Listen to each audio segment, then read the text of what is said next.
Okay, so I wanted to share something this weekend. I saw one of the most beautiful things I've ever seen. And we were, a girlfriend of mine and I went out to lunch, and there was this lovely woman who's a longtime friend of hers. She introduced her. She goes, "This is so and so. She's my spirit animal." I'm like, that's a good way to introduce somebody. Mhm.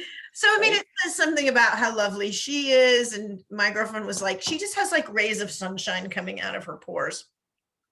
And so the woman was asking, "Oh yeah, I'm supposed to meet my husband and my daughter here for lunch."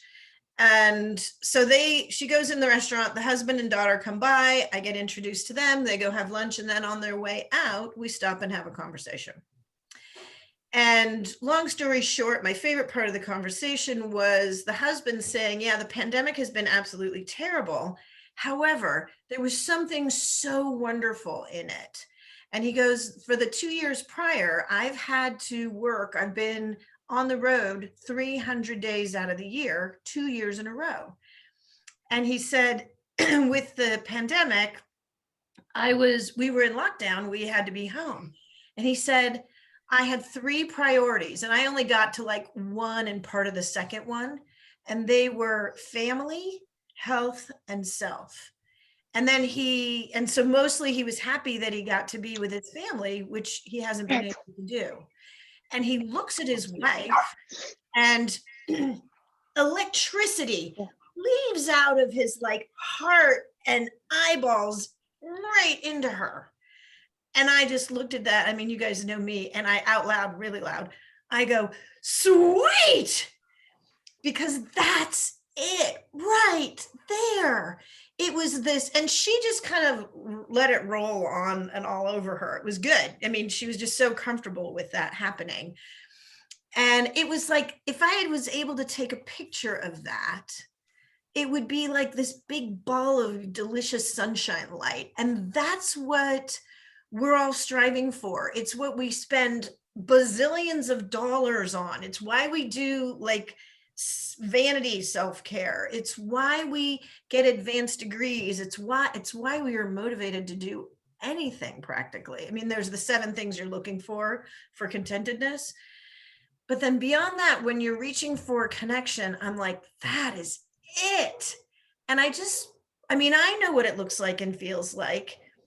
Erin, I know you do now. I don't know that you did so much before, you may have, but I know you do now. And I'm just like, how do I define this for people so that they know? I always say, you don't always know when it's wrong, but you know when it's right. Yeah. But how do you know when it's back in alignment enough that you're getting to that? Because you don't always get that quickly. But I mean, that was 20 years of building that kind of love and affection and support. So it's like, but how do I describe that scrumptiousness? Any ideas, my people?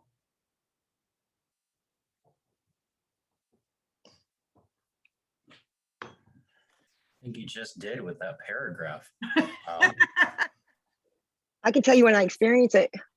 Okay. right.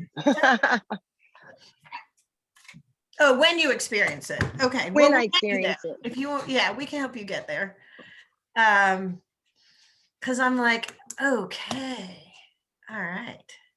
So with that as the intro, Sean, you're really good at doing like the formal, here's what we're doing today. Can I invite you?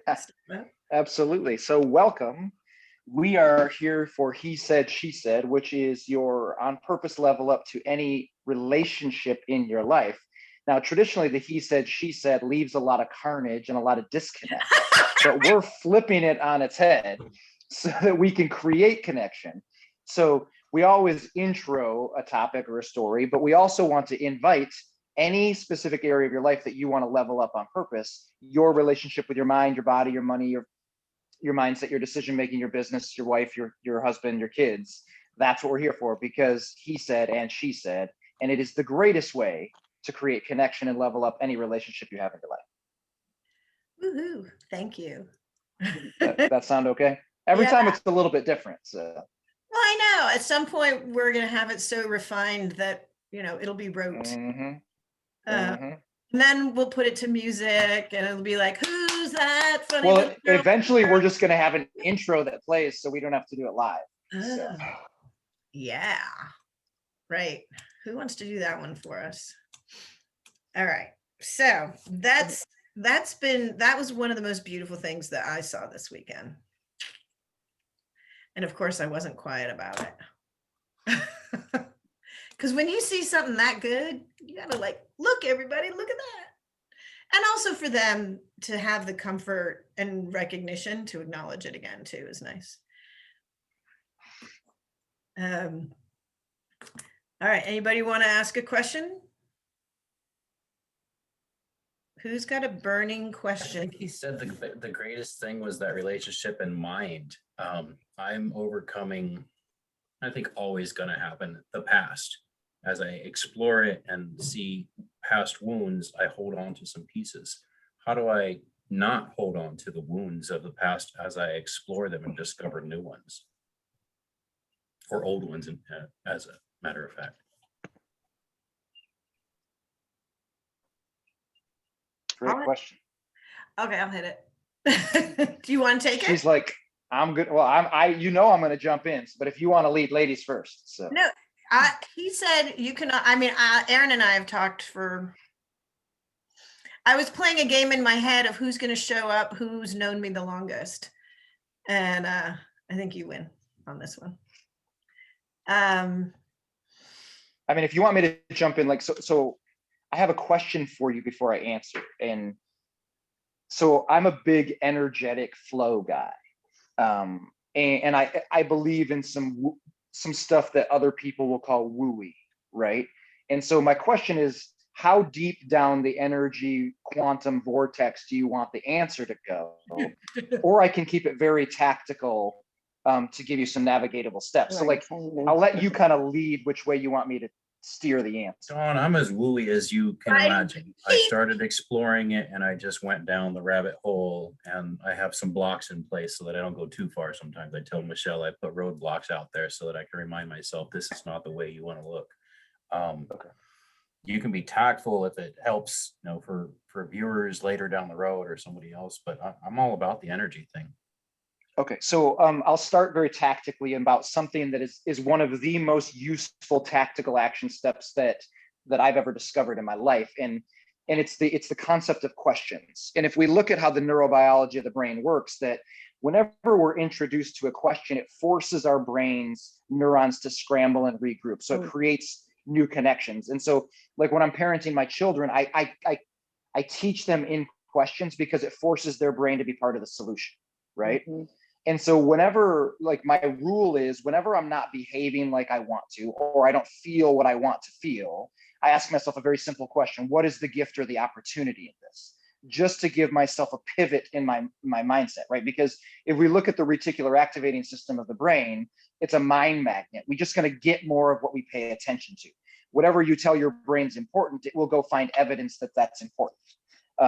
So there's the tactical piece. Now, the wooey energy piece is when we're talking about wounds of the past, we have to, like, I like to find intersections so that I can find broader concepts, right? So when I look at my life, there was a period of time from about age 9 to 11 where I experienced 3 to 4 to 5 major traumas in my life. And what that underscored was this deep feeling of not being understood and not being valid. Like, so those became the concepts that when I go back and do my healing, both logically and emotionally, because there's a difference between intellectually healing and emotionally healing, that it helps me to navigate when I have a broader concept of worthiness or understanding. Now, if we go further down the cellar, one of the things that I like to do with my clients and that I have my coaches do with me is I will walk to the inner corridor of my soul. And if we really get into the energies, like, you can invite your angelic presences or your spiritual components, like kind of like the accelerated masters of the universe to accompany you on these journeys. But what I like to do is walk to the inner corridor of my soul to be with my highest self. And then I'll ask a question like, what is it that you most seek? What is the truth or the lesson that I need to take away to elevate past this wound? what is the insight or the truth I need to gain to complete the cycle of this trauma so that I can be free energetically to move forward. Does that kind of make sense? Yeah, it absolutely does. I've done a couple of exercises similar to that where I ask my higher or future self to give me some guidance or just some words, and they're pretty amazing when I put it out. Hearing that from somebody else is helpful as well, to know that it's not just wooey, it's effective. Good. Yeah. Yeah, Sean, well, and I don't think it's wooey at all. I always tread lightly when I haven't met somebody, because Sure. not everybody is down this road as much as I pursue this. You know, I mean, there are people that haven't heard of accelerated masters, yeah, so there's a lot to this. The other piece I would say is just keep leaning into the journey, right? Because you're worth it. And there's always another way. So I was talking with a very good friend of mine who is a spiritual healer today. And she was talking about how when we go through this healing journey, it's like going into these corridors and shining a light. And we can kind of get confused sometimes that when the light gets in there, it will hit most of the room, but sometimes it doesn't hit the corners. And so there's this residual piece of this healing process that isn't easy and sometimes takes some time, or like an iterational process to get to. And so she was guiding me down this meditation process of going into the darkness and sitting in the dark corners and just seeing what comes up, seeing what is left to heal from a residual perspective. Because, and if we look at the chakras, as we go down from the crown chakra to the root chakra, the root is the last piece that brings it from the inner process to the external world. Like, it really is the concrete manifesting process. And so if we have a block at the root, it's going to keep it from becoming reality in the world. And so if that's that last piece of that residual healing, where, like, if you're looking for a specific result you're manifesting and it's not showing up, we want to look into the sacral and the root chakra to see, is there any small blockage left to keep it from going from the inner creation to the external world. Cool. I love that. That was amazing. I speak that language. That's so, oh man. Yay. Okay. Well, and a side note, selfishly, like, how cool is it that another guy speaks it? Because most of the people I talk to about this are women, right? Right. So you and me, we're kindred brothers now. Yes. So Michelle, I'll pivot it off to you and let you go now. Yeah. So thank you, Sean, because I knew that Aaron would be able to hear your voice. Aaron and I have worked together for years now. So he's heard all my stories, and he resonated and reflected many of the things that he and I have worked on together as well. But I knew that hearing another voice, plus the two of you understand, like, I don't know, alternate universe level things. So they're both going, That's why I was like, oh no, I know when it's time to share the stage. Because your voice is what he needed to hear today. He hears mine, and he hears mine in his head, I think, all the time. Yeah, I do, all the time. Which is, I hope that's really good. neat. I know it's good. So that is super. I think everything you said is super valid and concrete, as well as and it's not woo-woo when you can do something with it and it makes a difference. Then you're like, oh, okay, now I get it. I was thinking about, it's like where the light, I'm trying to think, where the light doesn't shine. There's always places where the light doesn't shine. There was a French children's book that was about a little monster who ate all the dark. And it left no shadows and no light, and nobody could get any sleep. And it's an interesting concept, because having the balance of knowing that there may be a dark corridor that you can illuminate with yourself, and so that you get, you know, a deep understanding, whether it's a visual context or a sensory one in any way, or deeper understanding. That's relevant. And sitting in the dark corners is an opportunity to go, well, let me illuminate what's going on here. I think, Erin, where you were talking was things and are often in onion layers. So whether it's the corner, the corridor, the onion layer, whatever it is it in your body? Do you feel it in your body, or is it outside of your body? Yeah, it's physical. Do you know where in your body it is? Yeah, right here. Oh, that's interesting. Mostly the shoulder, but a little. I can't see him. Oh, on your shoulder. Right here on my right Hmm. shoulder. Yeah, All it's right, yeah. right shoulder, but what I was noticing was that he has a tension on his left shoulder. And the way he was holding his head, the way he was holding his shoulders, I was already I noticing. noticed it too. It's kind of weird looking. I was like, oh, is that visible? Yeah, it is. Well, maybe not to the Oh. normal person. I didn't think so. I look, you know, I look. Mhm. So it's interesting that it's on your right shoulder, because the left shoulder is stabilizing for whatever's going on the right side. What shape is it?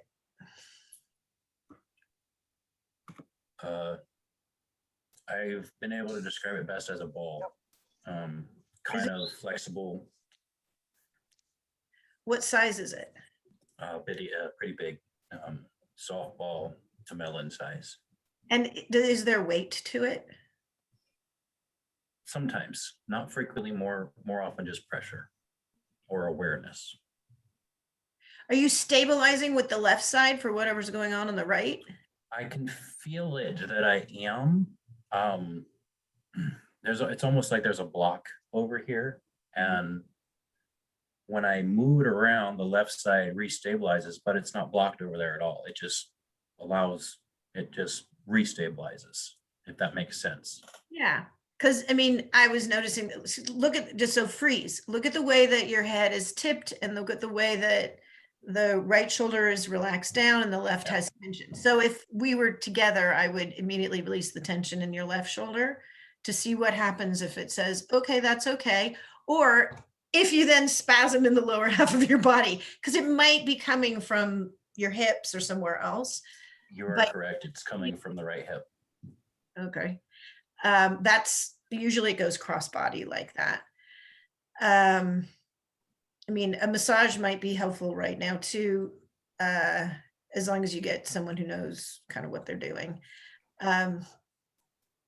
Your wife might be able to probably sleuth this out. Your lovely wife. She's good at just following her intuition when we do touch therapy. I'm like, how did you do that? She's like, I don't know. But showing her where things are is helpful too. And responding, like, might be, okay, all right, we're going there. It might be a super fun exercise for the two of you. So as one of my pleasures and joys in being able to work with people, I've had the lovely gift of walking the journey with Aaron for several years now. And he went from losing a wife to being in a relationship. And I mean, I could have you speak to this, but high level, realizing that the fit was not a good relationship for either of them, changing that out. And it was a year from when we were working each other to the day that was your wedding day, when you don't always know when it's wrong, but you know when it's right, and marrying the right woman. What greater gift could I receive than that? I mean, just seeing you so happy, like that ball of light joy, such a gift. So that's why we're talking about his wife, because yum. So if the two of you decide to get together, here would be my suggestion. Ground yourselves together, and be present for one another and in yourself. And even just doing that grounding could very well be enough to change things. And then be connected to who you are with this connection of her in front of you. and really breathe into that. I mean, you probably are doing this stuff naturally because I know the two of you. Gazing into each other's eyes and connecting on a visual level. See what other senses you can connect on, caring about this person in front of you. And see how you might stimulate your senses in other ways. Smell, taste, touch, sound together. Then move with curiosity and enjoy these sensations. And make this a game, an exercise that you're playing with intention to move energy between the two of you.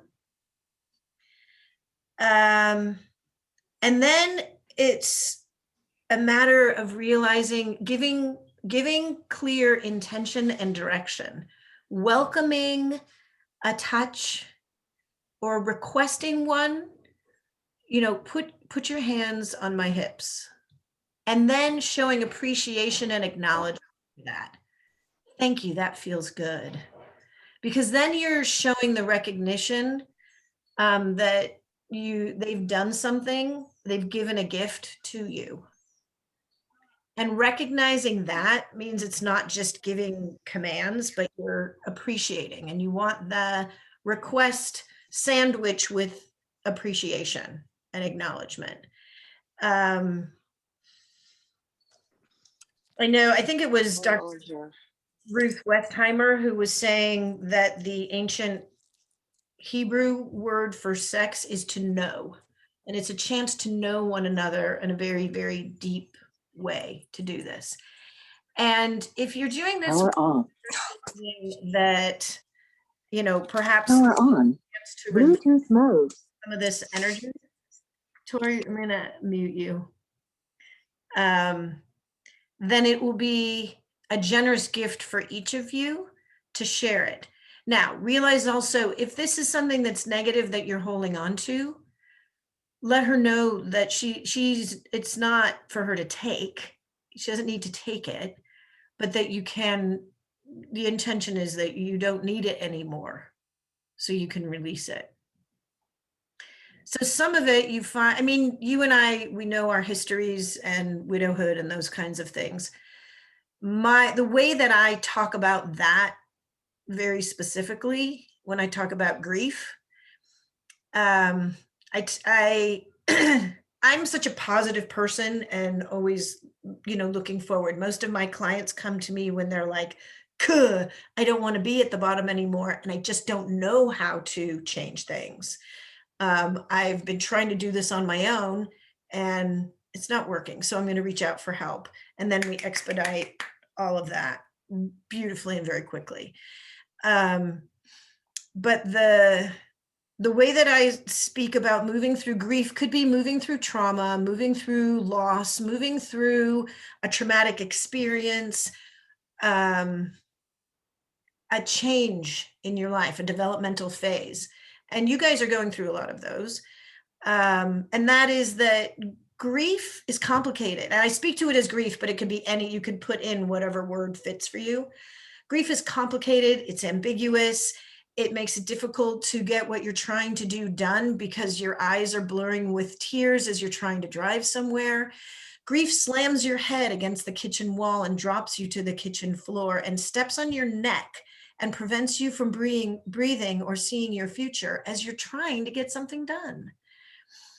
And the way that you prevent grief from roaming the house and smothering the children at night is to invite grief in to have a cup of tea at your table and have a seat and have a conversation with it. So it's similar to what Sean was saying, but this is like in specific to this, what element. And then discover what grief holds that you treasure and honor that, or find out what it represents to you so that you can move forward with it so grief doesn't have a hold on you.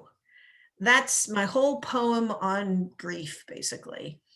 And it's the ability to move through any of those things. So now if you want to play a game with me, Aaron, if you have the capability of understanding this ball on your right shoulder, and you know about what it weighs and what color is it? No color. Yellow just came to mind when you asked. And you know the if that shape. means anything at all for you. In your mind's eye, can you shrink it? I lost you for a moment. What was the question? Oh, so in your mind's eye, imagine that it's getting smaller. Okay. Small as you want it to get for today. And in your mind's eye, pale that shade and make it translucent. And in your mind's eye, take some of the weight off of it. And in your mind's eye, let it disintegrate if you're ready to let it free. And take a deep breath in and exhale and release whatever part of it you are ready to let go of. And then later tonight, if you're ready to do some more, shape it up, see where it's at, and do it again. So that's the figurative piece of it. If there's something more That's literal cool. to it, then you're so sweet. If there's something more literal to it, it's going to show up again, and we'll need to figure out what we need to honor there and discover, as Sean was saying.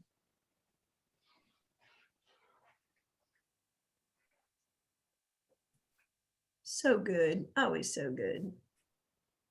The only other piece that I would add to that is that energy can't be created or destroyed, right? And so it's like the concept of transmutation is really important. So as you're doing those exercises and being aware of and learning that energy, like you can give the world a gift by transmuting that trauma, pain, whatever you want to label it as, to love, and wishing it well on its way because you no longer need it. Right. And so you actually do an incredible kindness to the elevation of the world by transmuting it from a painful thing to a love-based thing. And then it will ripple effect good out into the world as you do that. Beautiful. In addition, as you do that, make sure that you're filling that space with white light immediately, so nothing else gets in.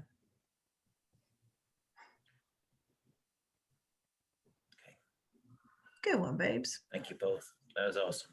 Yeah, when I saw the two of you together, I'm like, cool, this is good. Game over. Because you can both really speak in like huge concepts. So to that point, Aaron, Sean is someone who speaks like you do, who you can understand that stuff. Whereas I know, but Sean, this is something that Aaron, because people can't hear him because he's speaking so fast and so high level. And it's like the normal human is like, whoa, and they don't know what to do with it. So I love that you were like, tingling is intelligence. And I'm like, nice. So when I do that kind of work where I take something out or I release it to the universe or back to source to be repurposed, before I start, I usually think about what I might like to have there instead. So that I don't have to just fill it with white light. If there's something, so one woman I was working with, she was having hot flashes and she didn't want hot flashes anymore. So as we removed the source of the hot flashes, she brought back in calming breezes. Nice. Wow. Just, I like it. Thank you.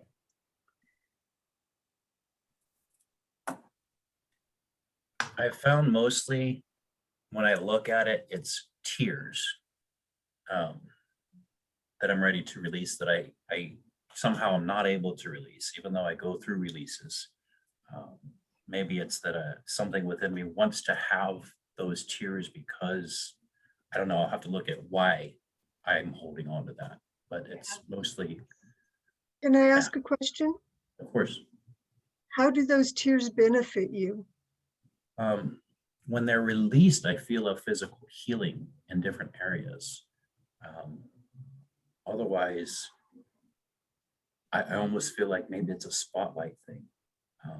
I try not to have that be the case, but it could very well be. So what I'm hearing you say is that those tears help you be aware of where you need healing.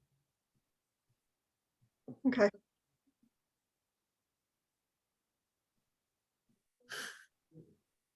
I don't want to override what Lydia said, so now I'm holding my mouth. I should, so take her suggestions, those are valuable. So to understand what grief holds, and grief is, I know about your grief. It's very legitimate. Then figure out what grief holds that you treasure to honor that. The other thing, I wonder if your late wife, you're allowing your late wife to tell you messages that way. Could that be anything?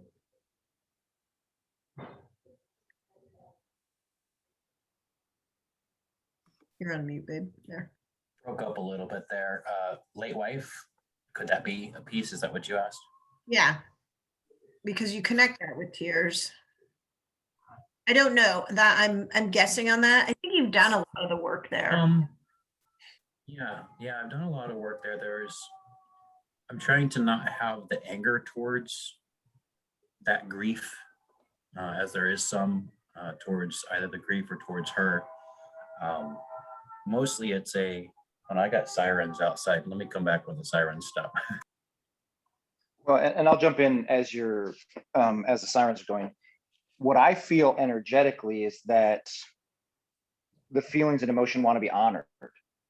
And I think that there's a lot of different ways to honor it, even if there's no physical expression, even if there's no tears. Now, the tears feel like a release, so it feels like we've done the work of honoring, but even you just keeping an intent around it is honoring it. Like we can do the things to get tears out, like watch a sappy movie and listen to sad songs and all those kind of things. I don't actually feel that it's necessary. I think that what you're doing to honor it, and even you look at the anger, like I think the anger needs to be honored. Now, I'm going to go off on a little bit of a tangent. And I'm going to talk a little bit about the emasculation of the male in society. And this isn't always a well-received topic, but anger is part of being a man on a lot of levels. And so for us as men, like at least if I look at my history, I've been conditioned to be the nice guy, I've conditioned to be the good boy, conditioned to be respectful, conditioned to not raise my voice, and all these kind of things. And it's emasculated the male in me on some levels. That's not to blame anyone. Everyone's doing their best, but I think that we as men need to honor the anger. Now, we need to do it in a way that doesn't infringe on the rights and energy of other people, but I don't want you to pull away from that anger because that needs to be honored too. Does that make sense? Yeah, it does. I have struggles with releasing the anger appropriately, so I hold on to it because of fear of releasing it in a way that was previously not a good thing. Right. I get you, and I'm getting there. I'm just not there yet, and how Well, to and release so it or how to just what I would acknowledge it. recommend is and I don't know if you have this where you live, but where I live, we have what's called break rooms. I found one. And nice. And what you can do is like they have an old car, or they have like computers and dishes and things like that, and you go in and you just break shit. Oh. You like crowbars it, or you like what me and my family love to do is axe throw. And so we'll go throw axes into things. The other thing you can do is like I just go sit in my car and scream and let everything out. And like all kinds of stuff comes out of my mouth, but it's just in my car. Like I'm sure if somebody drove by, they'd be like, who is that lunatic? Because I'm like, but I think that we as men, okay, so there's a couple different components of this. We as men have done a terrible job in our divine masculine to allow the divine feminine to have power and radiance and shine. Like we've done a shitty job of that. And we've also need to get better at honoring our masculine feelings and emotions like anger so that we can do a better job protecting and supporting the divine feminine. So like this is a vital process. And so I would invite you into this journey with me as a man to honor our male emotions that aren't assertive. They're on the verge of aggressive because they need to be honored in appropriate ways, of course, that don't infringe. But like this is a service that we can do to the world too. And it actually, when we step into the power of that masculine, we do a service to the divine feminine by creating a safety for the divine feminine to be radiant and shine. Because what's happening right now is the divine feminine has had to take a step back, and the masculine in the divine feminine of women has had to step to the forefront because we've done a shitty job at being men. And so they both play together. And what we can do is honor our anger, honor our ugly feelings, because those are male things. And it allows us to be the protector of the divine feminine on a much higher level. I love it. As you went down there, I'm reminded of the one time where I found the greatest outlet. It was having 2 axes in my hand and carving at a log on the ground and turning it into a dragon totem. It was just amazing to chip and scream the entire time. When I started aching, I would just scream and the ache would go away. I haven't done it since because it's a little intimidating. It's loud. But I'll find something along that route to honor that piece, because there is a raging thing inside of me that wants to get out. I'm afraid of it. I understand, brother, because like there's a raging thing inside of me too. And I just realized I had to honor it. You know, I became so my energetic field is very balanced, right? Like I have a lot of feminine and a lot of masculine, but I had to honor the masculine, you know, like it's just vital to our elevation process. I think it's sexy. I mean, I don't like anger. I realized that the more emotion I take out of a situation, the more simple it is to divine the focus and chaos. I'm pretty good at that. There's moments. With anger tends to be, it rises up, it gurgles, it bubbles, it gets hot, it gets fiery, because you're not in control of the situation. So it's trying to get control in an out of control situation, lashing out in frustration. So as Sean was saying, if we can get that stuff out in other ways, through like singing and crying and screaming appropriately, and I mean, barreling it out in the correct, in safe forums, it's really fun. I think, in fact, I was saying this earlier today, there should be a car that the whole sales pitch is it's great for crying in, and it's fantastic for screaming in. And I'm like, why isn't this the features and benefits? Because that's where we all go. It's like, and I'm like, even my kids know, it's like, wait till the car doors close, then we have the cone of silence, and we're in our own space where we can share our thoughts and feelings and be vulnerable, and it's only us. So for us, the car is a safe place in that regard, but there's no car industry that understands that that's how we're using the car in addition to transportation. Otherwise there's voices and, or ears everywhere. I mean, so back to the anger portion. Anger is, when we're born, we scream and cry and we get angry because we're not in our homeostasis. And it's a way that we're lashing out and reaching out to get back into that. And what was coming to my mind when Sean was talking was how we would send our knights out on horses to go fight one another and until you don't need to do that anymore. But they were fighting for land and politics and all the other stuff. So there was a big win involved. So they're willing to take, the all out risk for it. We don't do it the same way unless we're playing football or other things. But some of those other things might be a really fun idea for you. I mean, I was a sword fighter as a kid, or I was a fencer in college. Literally, go kill that person. Okay. I remember that. Yeah. Yeah, Liddy. I have a couple of options also. So when I got really, really angry at my friend's husband, I went out into my garden and I pulled weeds, and everyone that I yanked out of the ground is, this is John's head. This is John's head. This is John's head. And I did it for about 45 minutes. And then until John had a splitting headache and couldn't figure out why. I have no clue.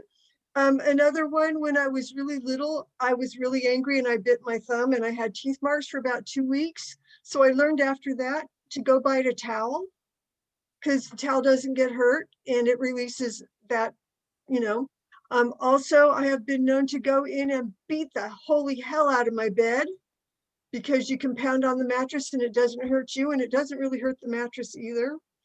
And then a really productive one, I mean, the weeding one is productive too, but making bread and kneading the bread dough is also a really good way to release some of that tension.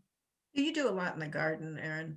One of the things that I've listened to recently when I've been talking and listening to people is that what are our escapes? What are our vices for these things? And are you doing them in a healthy way? So, I mean, just in the group that I was talking in, they included, well, I'll just open it up here. What kind of, escapes do you have when you need to release energy like that? What do you do?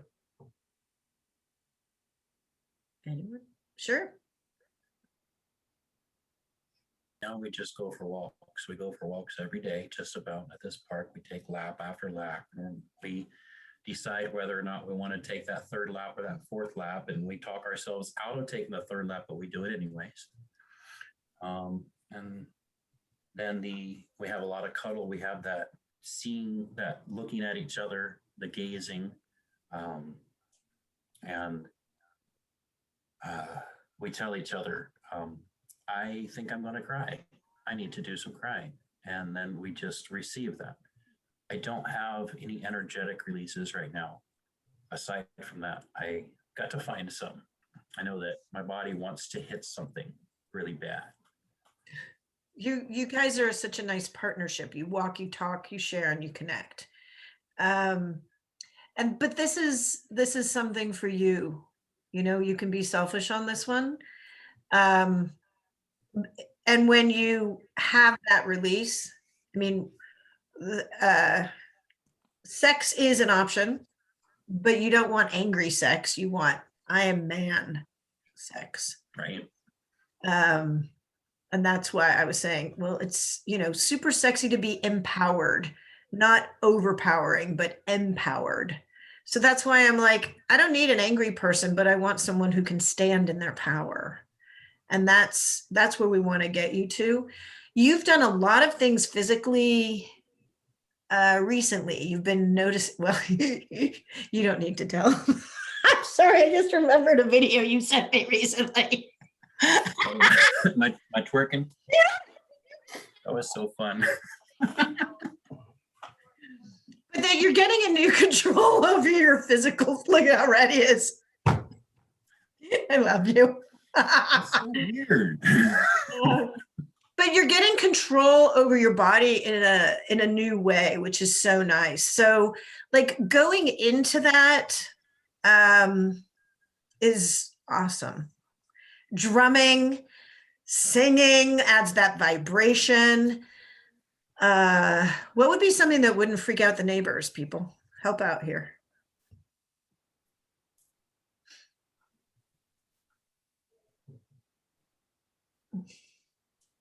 I would just go dig a hole. Dig a hole. Dogs do it. We can take a lesson. If you get those old post hole diggers and you just like jam those in and pull that out, like, and that's some man's work, right? Good. I did some gardening for a while where I did all of my digging with a hatchet. It was purposeful. I needed to work my body up, and I just sat there and dug with the hatchet over it, like through the roots and everything. I knew it was going to be very not effective and it would take forever, but it worked. Breathing. Why did it take me so long? Yeah. I've been thinking about your videos of breathing again. I'm like, man, I need to go back through my emails and find those, because those were super, super effective. Super. It's like your whole body is part of it. I need to bring the yawn versus O controversy back.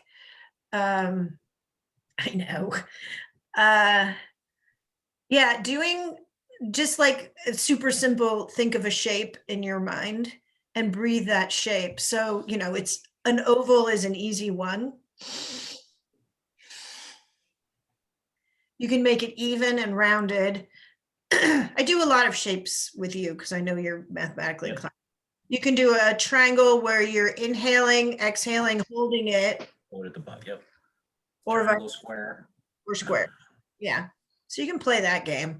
And if you're really doing it all the way, then it actually becomes a really big, empowered thing. I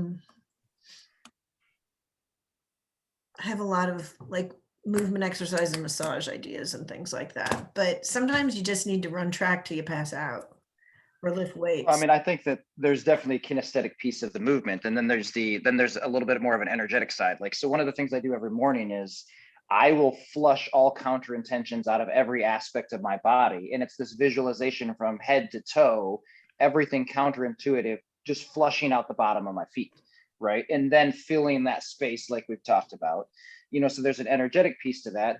You can also look at, like, I don't know if you're into the healing of crystals, but like you can get something like Numite or something like that that is about deep self-mastery.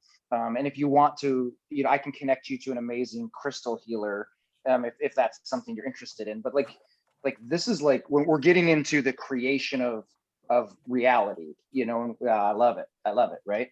And so we want to, like, it's alignment and it's deep presence and it's all these things. And we get into this where we go from survival to creation to this like self-mastery, like expansion, exploration.